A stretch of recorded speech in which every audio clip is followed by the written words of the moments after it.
Hello दोस्तों, मैं हूं पवन सैंगर। स्वागत है आप सभी का मेरे यूट्यूब चैनल इंग्लिश लवर्स में। दोस्तों, जब से हम लोगों ने क्लास स्टार्ट की है, कंफ्यूजिंग वर्ड्स की सीरीज हम लोगों की चल रही है और साथ ही साथ मैंने अब एक सीरीज और मैं स्टार्ट करने वाला हूं जिसमें हम लोग डिस्कस करेंगे वो कैब के सेक्शन को। दोस्तों, आप लोगों के बहुत अच्छे कमेंट्स आ रहे हैं और आपके कमेंट्स आने से दोस्तों एक एनर्जी लेवल मेरा बूस्टअप हो जाता है, तो मैं कोशिश करता हूं कि और अच्छा आप लोगों को प्रोवाइड किया जाए। राइट दोस्तों, तो चलिए कंफ्यूजिंग वर्ड्स की सीरीज को आगे बढ़ाते हुए दोस्तों आज हम डिस्कस करने वाले हैं फर्स्ट फॉरमोस्ट को, लास्ट लेटेस्ट को एंड बिसाइड्स को। ओके दोस्तों, ओके तो देखते हैं number one, first and foremost में क्या डिफरेंस है। देखिए दोस्तों, अगर फर्स्ट की बात की जाए तो जो फर्स्ट है वो आपके बताता है ऑर्डर को या पोजीशन को। जैसे कभी आप लोगों को स्कूल में मिला होगा फर्स्ट प्राइज, ओके कभी आपकी फर्स्ट पोजीशन रही होगी क्लास में। इसी तरह से ऑर्डर और पोजीशन की अगर हम बात करें दोस्तों तो वहां आपको लगाना होता है फर्स्ट। और अगर बात करें फॉरमोस्ट की तो दोस्तों फॉरमोस्ट वर्ड का मीनिंग होता है मेन, या बोलते हैं चीफ, या बोल सकते हैं इंपॉर्टेंट। राइट, यानी फॉरमोस्ट का मीन्स है इंपॉर्टेंट और फर्स्ट का मतलब है ऑर्डर। राइट, एक वर्ड और सुना होगा आपने, एक फ्रेज होता है जिसे हम बोलते हैं फर्स्ट एंड फॉरमोस्ट। तो दोस्तों वो दोनों मिला के एक फ्रेज बनता है, वो सेपरेट नहीं है, वो दोनों मिला के एक फ्रेज बनता है जिसका मीनिंग बनता है सबसे ज्यादा इंपॉर्टेंट, यानी कि मोस्ट इंपॉर्टेंट। ओके, चलिए तो अब कुछ एग्जांपल्स देख लेते हैं जिसके थ्रू हम देखेंगे कि फर्स्ट को कहाँ यूज करना है और फॉरमोस्ट को कहाँ यूज करना है। देखिए दोस्तों, Mrs Indira Gandhi was the foremost lady PM, okay, of India, in Prime Minister of India। तो अगर हम बात कर रहे हैं प्राइम मिनिस्टर की तो दोस्तों आपको पता होगा किसी भी कंट्री के प्राइम मिनिस्टर हो, कोई भी प्राइम मिनिस्टर हो, वो होगा तो इम्पोर्टेंट ही।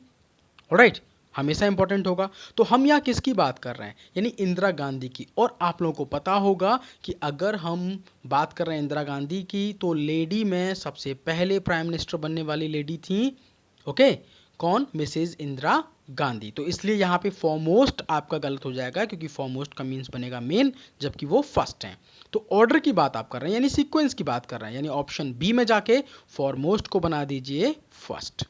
ऑलराइट, यानी कि ऑर्डर में फर्स्ट हुआ। आइए दूसरे एग्जाम्पल पे, his father is the first person in his family, और लास्ट में है नो एरर। तो देखो दोस्तों, मान के चलो आपकी फैमिली में या मेरी फैमिली में मेरे फादर हैं, मेरे ग्रैंड फादर हैं, वो फॉरमोस्ट या फर्स्ट। क्या ऐसा हो सकता है वो फर्स्ट पर्सन हो, यानी उनसे पहले कोई फैमिली में था ही नहीं, डायरेक्ट फैमिली स्टार्ट हुई ग्रैंड फादर से? सोच के देखो, ऐसा तो हो ही नहीं सकता। जब ऐसा हो ही नहीं सकता दोस्तों, तो इसका मीन्स क्या हुआ कि वो एक फॉरमोस्ट पर्सन हो सकते हैं, यानी कि वो एक इंपॉर्टेंट, वो घर के मुखिया, वो घर के चीफ मेंबर हो सकते हैं। राइट, ऑप्शन नंबर जाना है आपको बी में, जहां पे आपको फर्स्ट को रिप्लेस करना पड़ेगा फॉरमोस्ट के साथ। ओके, चलिए तो अगला क्वेश्चन देख लेते हैं। अगला क्वेश्चन दोस्तों फिल इन द ब्लैंक्स पर है। ओके, अब आपको फर्स्ट और फॉरमोस्ट दो ऑप्शन मिलेंगे। एग्जाम में 4 ऑप्शन मिलते हैं, लेकिन अब आपको 2 ऑप्शंस में से यहाँ पे मैं दे रहा हूँ, उनमें से एक सेलेक्ट करना है। She won blank prize, first और फॉरमोस्ट। तो ओब्वियसली गाइज प्राइज की बात हो रही है तो उसे हम फॉरमोस्ट नहीं बोल सकते, हमें क्या बोलना है, फर्स्ट प्राइज। अब नेक्स्ट आते हैं, Albert Einstein is regarded by many as the blank figure of the 20th century. तो अब आपके पास ऑप्शन फर्स्ट और फॉरमोस्ट। तो बताइए क्या दोस्तों 20वीं सेंचुरी की स्टार्टिंग में पहले अल्बर्ट आइंस्टाइन हो सकते हैं? नहीं हो सकते ना, क्योंकि पूरी सेंचुरी की बात कर रहे हैं, उसमें वो मेन माने जा सकते हैं। जैसे हम गांधी जी को भी ले सकते हैं उसमें। ओके, हमने क्या बोलेंगे कि वो फर्स्ट ना होके वो एक फॉरमोस्ट फिगर रहे हैं, यानी कि इंपॉर्टेंट पर्सन रहे हैं। आई होप सो कि फर्स्ट और फॉरमोस्ट के यूज पे डिफरेंस पता पड़ गया होगा दोस्तों। बात करते हैं अपने दूसरे डिफरेंस की, लास्ट और लेटेस्ट में क्या डिफरेंस है। देखिए दोस्तों, लास्ट वर्ड का मीनिंग होता है अंतिम, यानी आखिरी, ओके, बिल्कुल अंत में। जबकि लेटेस्ट वर्ड का मीनिंग होता है नया, या हम बोल सकते हैं मॉडर्न, आधुनिक एक तरीके से। तो लास्ट जो वर्ड है दोस्तों वो बताता है आपके ऑर्डर और पोजीशन को, ओके, यानी और जो पोजीशन बताएगा दोस्तों, ध्यान रखना, पोजीशन जो आप बताएंगे वो बताएंगे मोर देन 2 के लिए। यानी 2 से ज़्यादा में लास्ट वाली जो पोजीशन होगी उसको हम बताएंगे लास्ट के अकॉर्डिंग।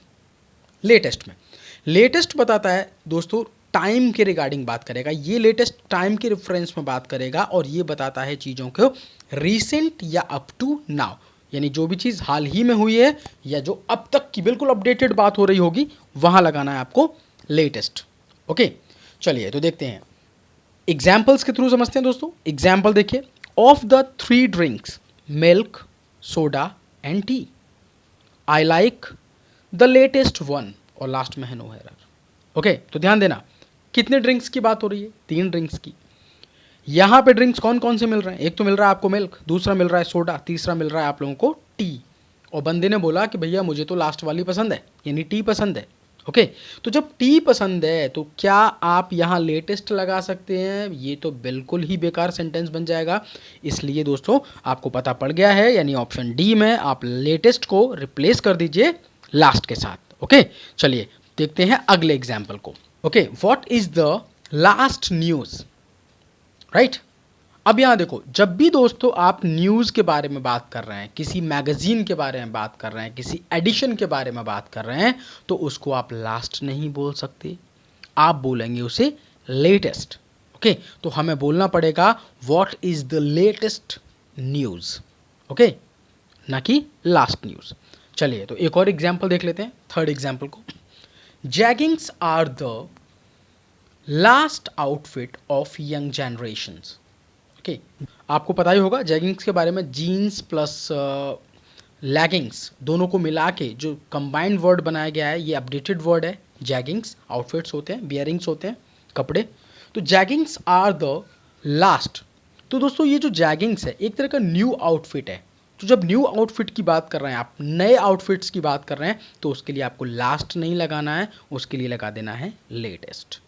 ऑलराइट, आई होप ये दोनों बातें क्लियर हो गई होंगी, लास्ट और लेटेस्ट में क्या डिफरेंस होता है। लास्ट बताता है 2 से ज़्यादा में से अंतिम को, जबकि लेटेस्ट बताता है एकदम न्यू और रीसेंट को। तो दोस्तों बात करते हैं आज के लास्ट डिफरेंस के बारे में, जो है बिसाइड और बिसाइड्स के बारे में। Okay, beside and besides. Beside and besides की अगर हम बात करें तो दोस्तों बिसाइड वर्ड का मीन्स होता है बिल्कुल नज़दीक। जैसे आपने देखा होगा बिल्कुल आपके बगल में, यानी आपका जैसे सपोज जहाँ भी आपका घर है उसके बगल वाला जो घर है that is your call beside. Okay, यानी आपके बगल में कोई आपका फ्रेंड बैठा हुआ है उसे भी हम बोल देंगे बिसाइड। ओके, अब बात करते हैं बिसाइड्स की। तो जो बिसाइड्स वर्ड होता है उसका मीनिंग होता है दोस्तों के अतिरिक्त, यानी के अलावा, किसी चीज़ के अलावा, इसके अपार्ट फ्रॉम। सपोज आपके पास में आईफोन है और आपके पास में लैपटॉप भी है। आपने कहा कि मेरे पास में आईफोन के अतिरिक्त लैपटॉप भी है, यानी कि दोनों चीज़ें आपके पास हैं। ओके, इट मीन्स जो बिसाइड वर्ड है दोस्तों वो बताता है आपकी पोजीशन को, और जो बिसाइड्स है वो दिखाता है इन एडिशन टू को। ओके, यानी कि कोई भी चीज़ जिसे हम बोलते हैं के अलावा या के अतिरिक्त। दूसरी बात, एक माइंड में बिसाइड और बिसाइड्स को रखने का एक छोटा सा मैं आपको एक क्ल्यू दे देता हूँ, जिससे दोनों में डिफरेंस आपके माइंड में रहे कि दोस्तों दोनों की अगर स्पेलिंग को आप चेक करें तो स्पेलिंग में एक बेसिक सा डिफरेंस क्या है, केवल एस का। तो बस इतना समझ लेना कि बिसाइड्स में एक एस ज़्यादा लगा हुआ है, तो जहाँ भी एस ज़्यादा लगा हुआ है उस वर्ड का मीनिंग ही तो ज़्यादा हुआ, यानी अतिरिक्त। यानी आईफोन तो था आपके पास, उसके अलावा यानी उससे ज़्यादा और भी क्या चीज़ है आपके पास, लैपटॉप। समझ गए ना, यानी जहाँ भी एक से ज़्यादा की बात कर रहे हैं आपके, इसके अतिरिक्त मेरे पे ये भी है। ओके, तो आपको लगा देना है बिसाइड्स। आई होप दोनों में डिफरेंस आपको समझ आ गया होगा। चलिए तो अब देख लेते हैं एग्जाम्पल को। एग्जाम्पल्स में जो पहला एग्जाम्पल है, beside being fined he was sentenced to a term of imprisonment. Okay, term of imprisonment यानी कारागार होना, किसी को जेल हो जाना एक तरह से। तो दोस्तों यहाँ पे समझना, कोई पर्सन है उस पर फाइन भी हुआ, उसके साथ साथ उसे जेल भी हो गई, तो दोनों चीज़ें हुई ना उसके साथ, यानी एक के साथ एक चीज़ और हो गई। तो बताइए क्या आपको बिसाइड लगाना है या बिसाइड्स लगाना है? आई होप समझ गए होंगे आप कि आपको बिसाइड नहीं लगाना, क्योंकि बात हो रही है के अतिरिक्त की, इसलिए लगा दीजिए सेक्शन ए में बिसाइड्स। ओके, चलो तो दूसरा क्वेश्चन अब देख लेते हैं। सेकेंड क्वेश्चन में, she was sitting besides me at the party. Okay, party में वो मेरे बिल्कुल पास बैठी हुई थी, यानी मेरे बगल में बैठी हुई थी। तो दोस्तों जब आप बगल की बात कर रहे हैं यहाँ पे, इसका मीनिंग क्या हुआ कि आप बिसाइड लगाएंगे या बिसाइड्स, यानी ऑप्शन बी में जाइए, बिसाइड्स को रिप्लेस कर दीजिए बिसाइड के साथ। आ जाइए तीसरे क्वेश्चन पे, और लास्ट क्वेश्चन आज का। Beside studying he is also working in a company. Very good boy. देखो अच्छा बच्चा है, आपके जैसा नहीं है कि केवल पढ़ रहा है और पढ़ने के साथ साथ पबजी खेल रहा है, काम वाम नहीं कर रहा कुछ भी। ओके, तो पढ़ाई पे फोकस करिए। तो देखो, beside studying he is also working in a company, यानी कि वो पढ़ भी रहा है और उसके साथ साथ काम भी कर रहा है दोस्तों। तो सेक्शन ए में सिंपल सी बात क्या है, आपको बिसाइड को रिप्लेस कर देना है बिसाइड्स के साथ। आई होप दोस्तों ये तीनों ही डिफरेंस आज आपके बहुत अच्छे से क्लियर हो गए होंगे। अगर क्लियर नहीं हुए हैं तो मैं बार बार बोलता हूँ, एक बार वीडियो को और देखिए अच्छे से, ओके, समझिए, और इनके नोट्स भी साथ साथ बना लीजिए अगर आपको टाइम मिलता है तो। अब दोस्तों ये तीनों ही डिफरेंस आपके बहुत अच्छे से क्लियर हो गए होंगे। ओके, तो चलिए दोस्तों मिलते हैं अगले वीडियो में एक कुछ नए डिफरेंसेस के साथ में। Thank you for watching this video and please share, like, comment and subscribe. Okay, अपना ख्याल रखो। जय हिंद।